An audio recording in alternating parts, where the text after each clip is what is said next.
Today, we're going to keep the ball rolling, talk about two relievers in our deep dive series. We'll take a look at Tyler Alexander and Jason Foley, all today on Locked On Tigers.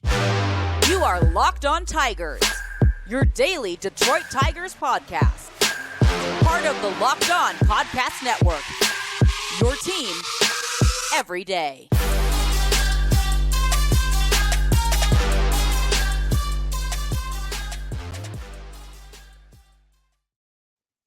What is up, everybody? Welcome back to another edition of Locked On Tigers. I'm, of course, your host, Scott Bentley. Today is Tuesday, October 17th, 2023. Thank you so much for making Locked On Tigers your first listen every single day. We are free and available wherever you get your podcasts, including YouTube, part of the Locked On Podcast Network, your team every day. Also, be sure to check out the SiriusXM app. You can just search any team you'd like on there and get the home radio broadcast for it anytime, anywhere. It's a very cool app and a very cool feature. So today we are going to do two more deep dives, as we have been doing, as it's that time of year for the Tigers. Not a lot of news coming out of Tigers camp. And today we're going to talk about two relievers, Jason Foley and Tyler Alexander. You know, I think that these are pretty interesting in terms of their 2024s, right? Like maybe two of the more interesting guys we've talked about so far in terms of their roles in 2024. One on Jason Foley hand, right? Like you have rumors surrounding trades ever since the trade deadline. That's going to continue through the winter. That's not going to go away. And I think it's a real possibility that we need to discuss. And then on Tyler Alexander, you're on your last year of team control with your arbitration eligible, right? He is. And again, 5 years of service so kind of the last year until he would, in theory, become a free agent. So it's interesting. Some decisions are going to have to be made on both of these guys, but I want to start with talking about the players themselves. Okay. I also want to start by kind of like half apologizing for yesterday's episode. I really think that I was like all over the place. My mind was moving. I don't know what it was, the ADHD acting up or whatever, but I thought I was pretty scatterbrained yesterday. So I apologize for that. I don't want to put out content that I don't like because I have a certain standard. And yeah, so hopefully we'll keep the ball rolling here and trying to get back on track today. But I just wanted to apologize for that. I try to do the best every day as best as I can. So, but clearly yesterday, at least in my own brain, that was not the case. But today, new day. Jason Foley, Tyler Alexander. Good year from Jason Foley is an understatement. This was a great year, and I've been a big fan of Foley.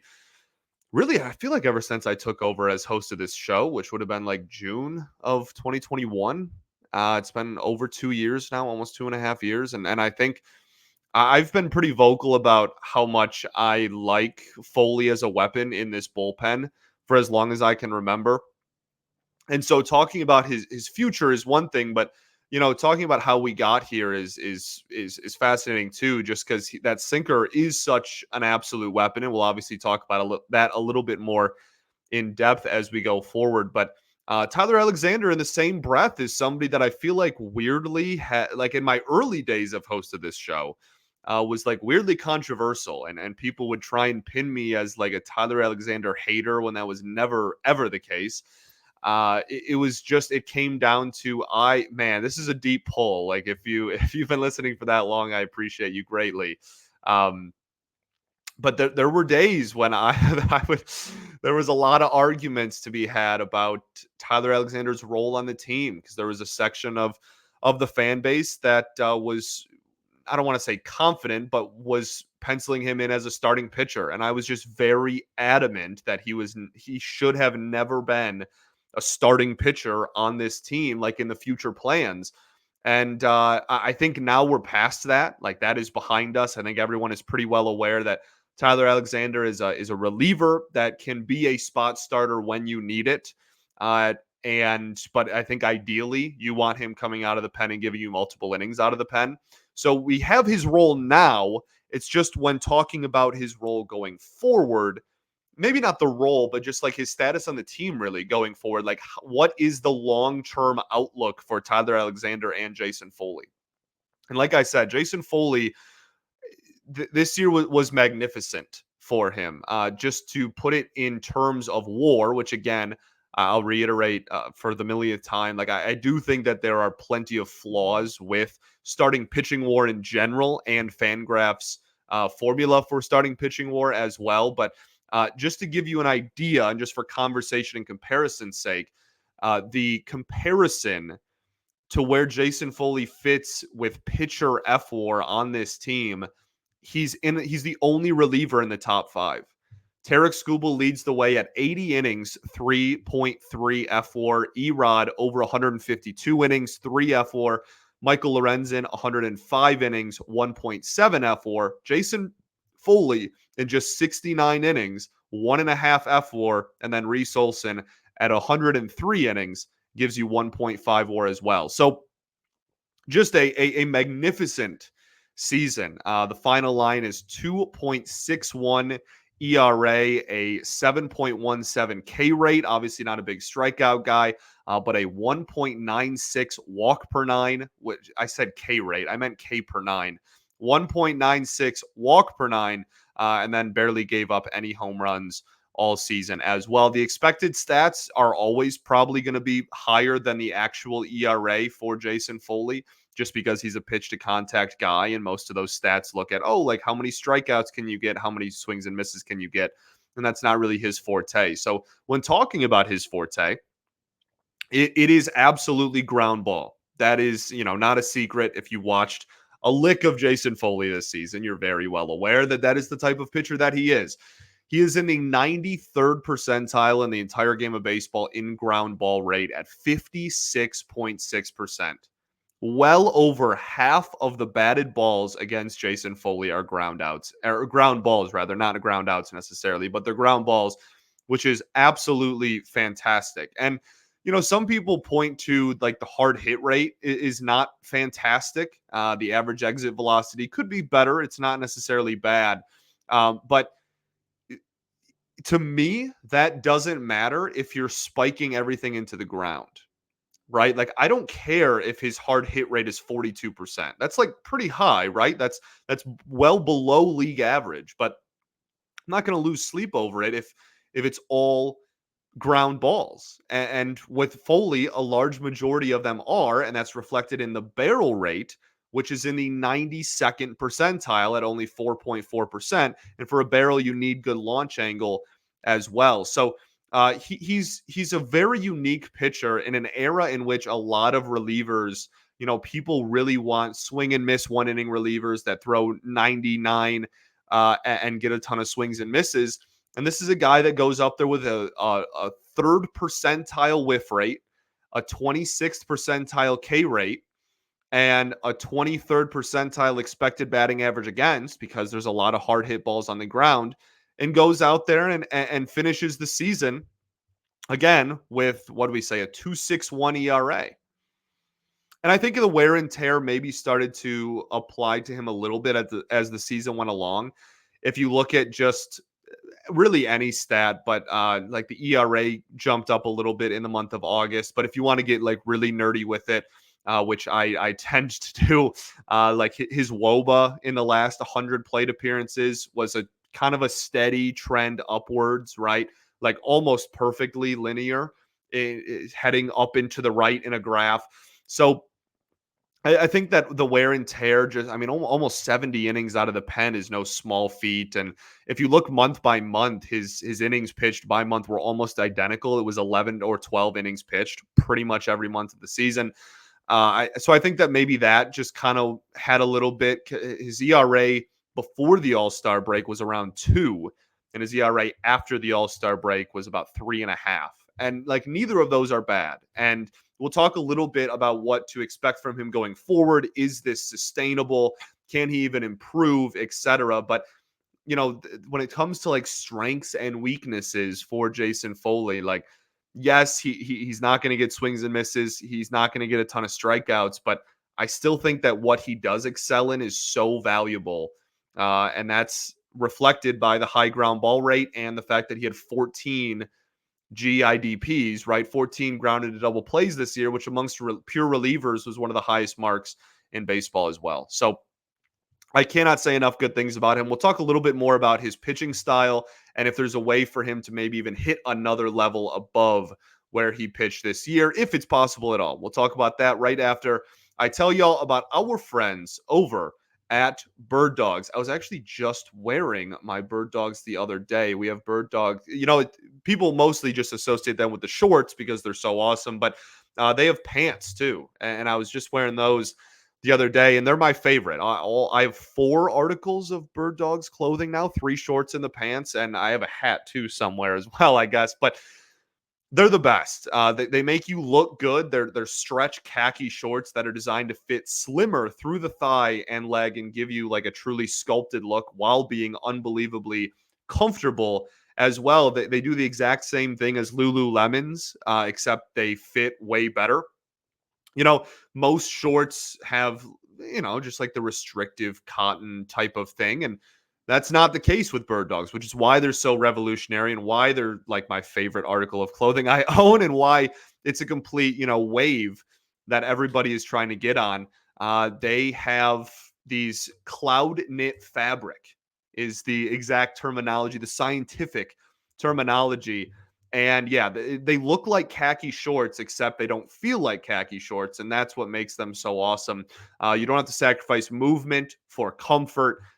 I cannot say enough good things. They're my favorite golf shorts for starters. I all summer, they were the only shorts I wore golfing, actually, now that I think about it, for the entire summer. But you can also wear them to the lake. You can get them wet. They have liners on the inside, right? Like, I've worn them to grad parties. Like they are. There is no limit to what event you can wear your Bird Dogs to. So go to birddogs.com/LockedOnMLB or enter promo code LockedOnMLB at checkout for a free Bird Dogs water bottle with your order. That's birddog.com/LockedOnMLB for a free water bottle at checkout. You won't want to take your Bird Dogs off.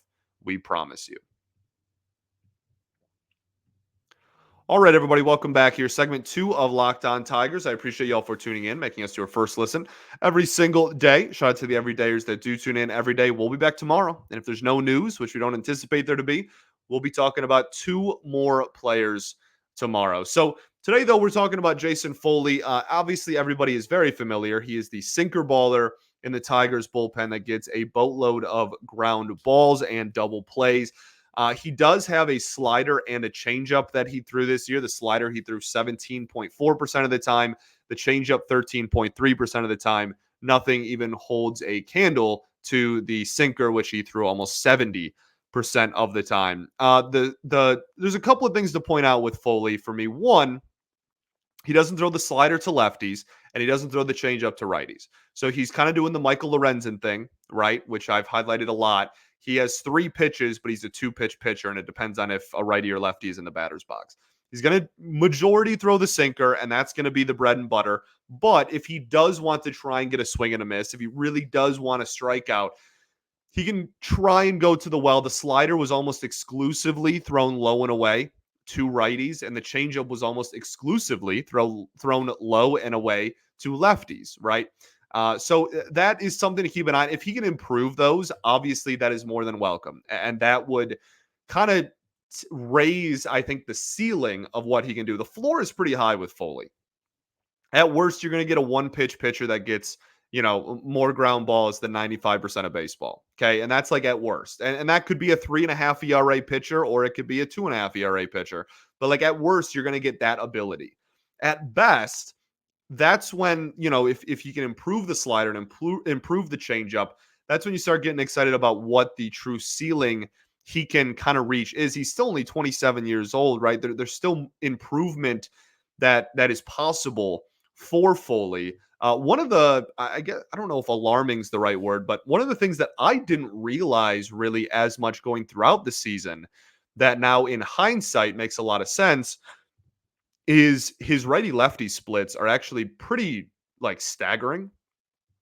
Against righties, 222 batting average against and a 506 OPS against.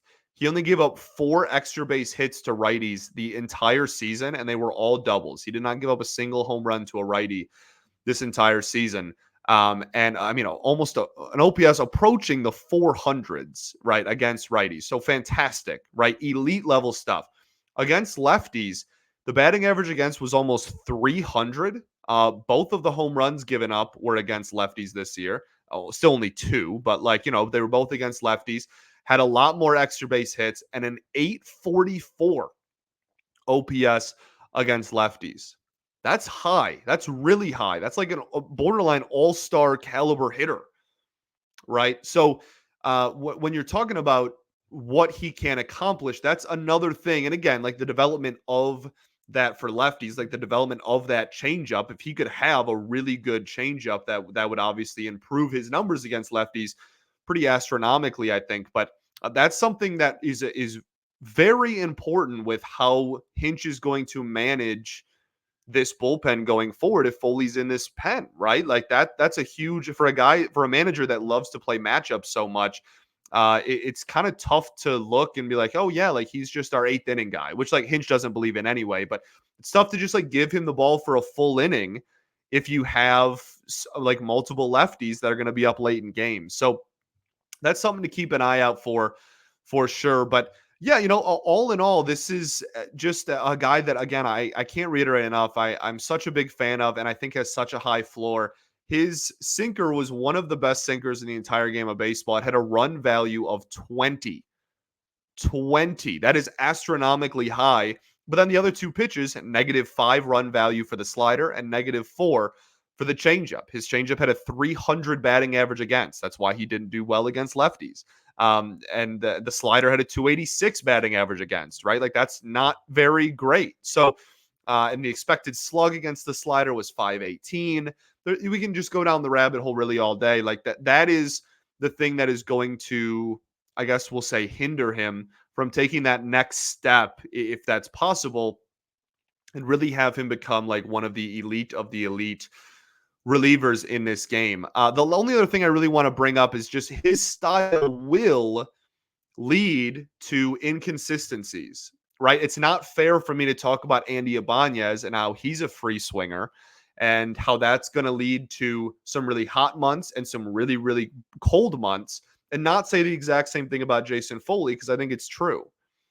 If you go month by month, Foley at his best, I think, was, I guess, like the end of May through July, I think, was when we're really talking about like peak Jason Foley last year. And but there's inconsistencies. There's going to be inconsistencies in that just because he's a pitch to contact guy, right? In a similar conversation to Ibanez. There's going to be batted ball luck, right? There's going to be ground balls that just go up the middle or go through the hole on the right or left side. That's just going to happen. And I know I have given this spiel before to people that do listen frequently, but like that is to be expected, and that does not mean like the sky is falling and everything's awful.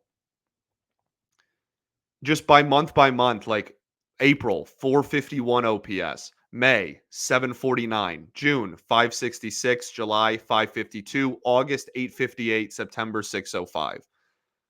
I think that his style is sustainable. I think that the way he pitches is sustainable to be a solid major leaguer.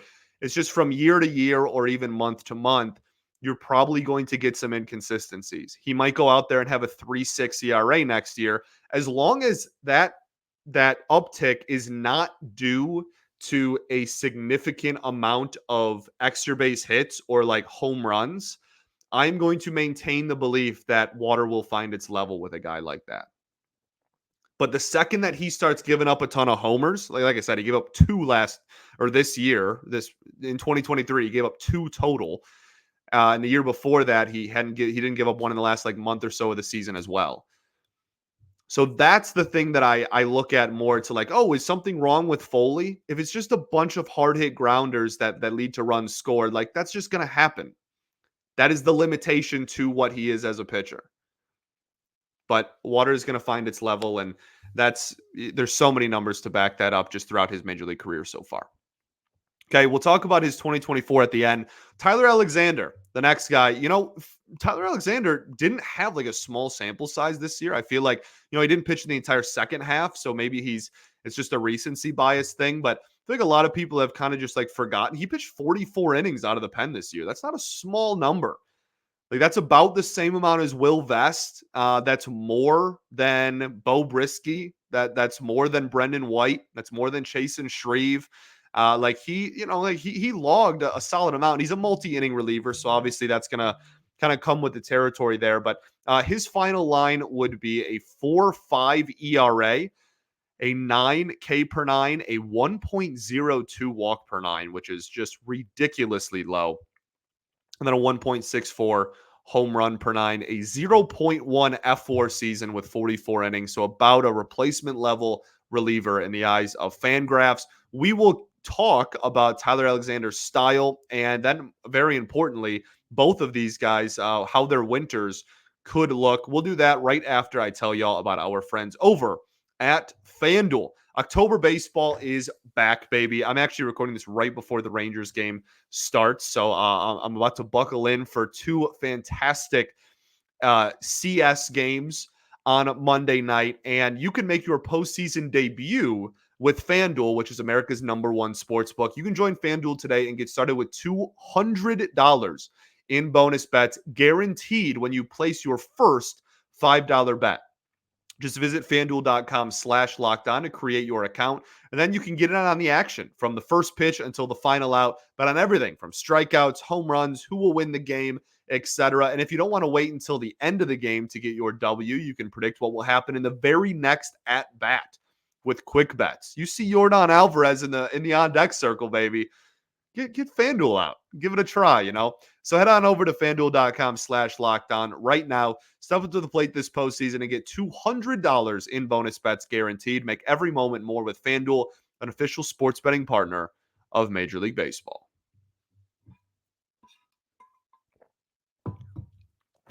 Alrighty, everybody. Welcome back here. Third and final segment of Locked On Tigers. I appreciate y'all for tuning in, making us your first listen every single day.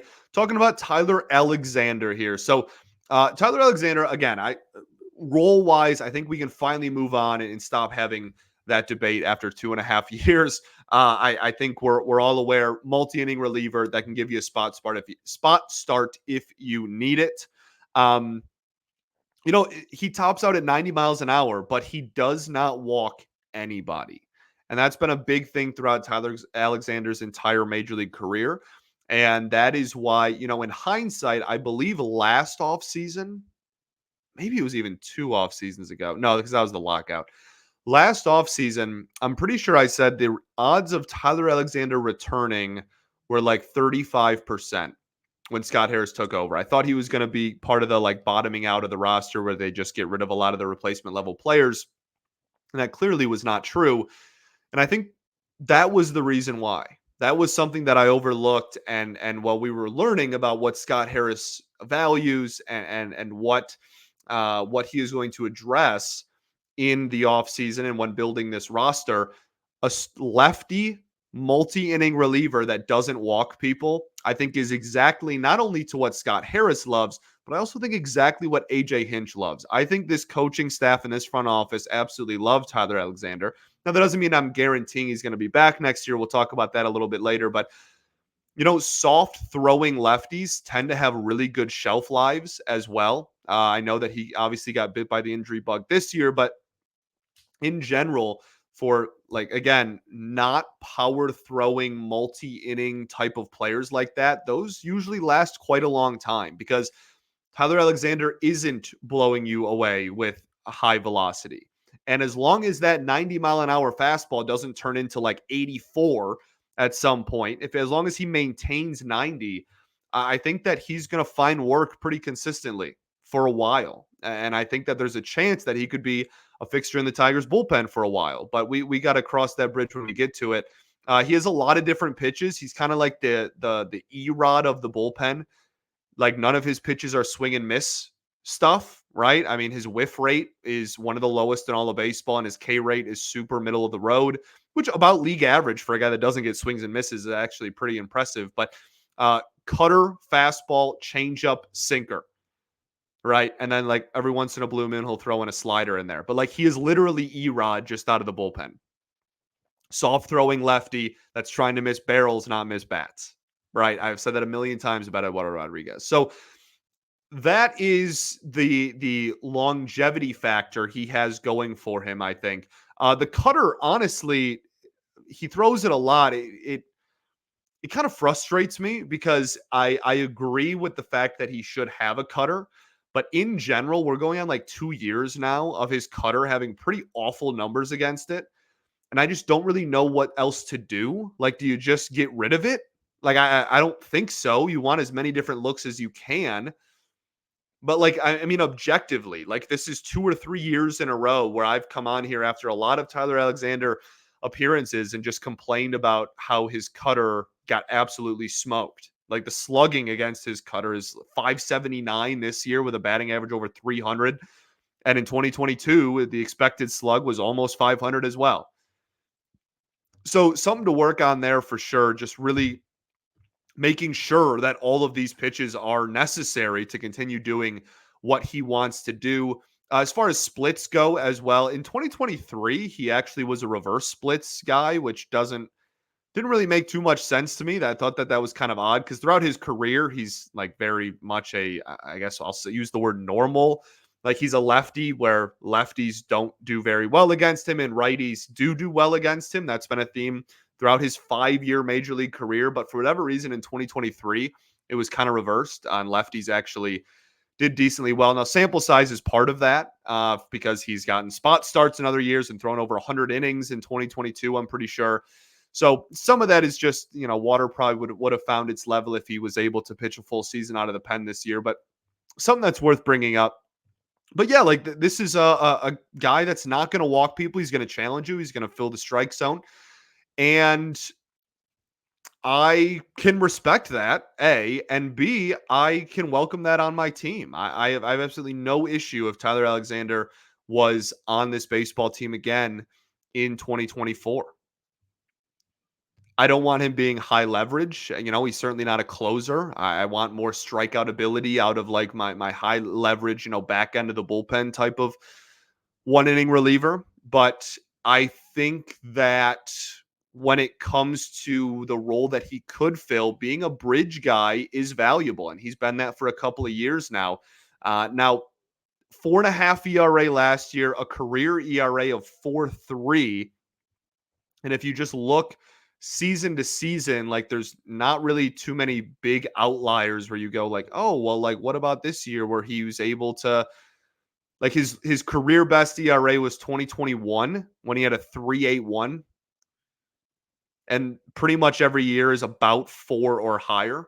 So we shouldn't be going into next season expecting him to just be like this force where he can pitch 3 innings of shutout ball every single outing. But I do think that there's value there. I think that there's honestly a lot of value there. And there's certainly limitations on the heights that he can reach in a very similar vein, honestly, to Jason Foley. But as long as he doesn't end up in the starting rotation next season, I'm going to be okay with Tyler Alexander returning. Now, what does their future look like? Jason Foley, the biggest thing with him is just does he get traded or not? There is no like, oh, they're going to non-tender Jason Foley. Like if he's not traded, he's going to be in the bullpen and he's going to be a high leverage reliever on the team next year. I don't think Jason Foley should be your closer. I am the dude's biggest fan in the world. Like I just said when talking about Alexander, I want my closer to have swing and miss and strikeout ability. I think that's a necessity in today's day and age with like what you want out of your highest leverage reliever. We'll get to Alex Lang down the road over the next week or so, I'm sure. So I don't really, I do think that Foley has immense value and can be a high leverage reliever. He just shouldn't be the highest leverage reliever on your team, the guy you turn to in that situation. But he will be back next season. And the only way he isn't is if he gets traded. 3 years of control. I have a hard time believing any team is going to go out of their way and trade for Foley straight up. Um, I like the profile. I'm sure there's plenty of teams that would like him to get more swings and misses. I kind of understand that mindset. I have a hard time believing anyone's going to go well out of their way for a dude that doesn't strike people out. Now, does that mean that if a trade does happen, a team might not go, hey, but throw in Jason Foley? Absolutely not. Because I do think, and I've said this before this season, 29 other teams would love to have the automatic ground ball out of their bullpen that is Jason Foley. I genuinely believe that. That is a unique and niche skill that is very important and very valuable to this baseball team. So that there is a possibility in that. And with the multiple years, what is it, 3 or 4 years of control left? Three, I think. There is certainly something to keep an eye out for there. If I had to guess right now, I would say he's on this team next year. And I think if he does get traded, he'd be more of a trade deadline in 2024 if the Tigers are out of it, or a next year thing when you still have multiple years of control left, but you're not punting away on the possibility of 3+ years of control on a guy with this profile. That's still only 27 years old. So right now, I would lean toward he's going to be here next year. Tyler Alexander, I'm about as 50-50 as you can get on Alexander on whether he'll be on the team next year. And the reason why is because not solely because of Alex Faedo, but I think that is someone who this team really wants Alex Faedo to be a multi-inning, like effective reliever. Now they can coexist. One's a lefty, one's a righty. One's more pitch to contact, not going to walk anybody. One is way more strikeout oriented. They can absolutely coexist, and I think AJ would love to have both of them in his bullpen on opening day. But when mocking a roster, how many, man, I really go back and forth. I was going to say how many like multi-inning relievers do you really need? But I think that AJ and co would probably say there is no limit. I think they love multi-inning relievers. I think they would have a bullpen of all guys who could go multiple innings if they really want, if they could pull it off.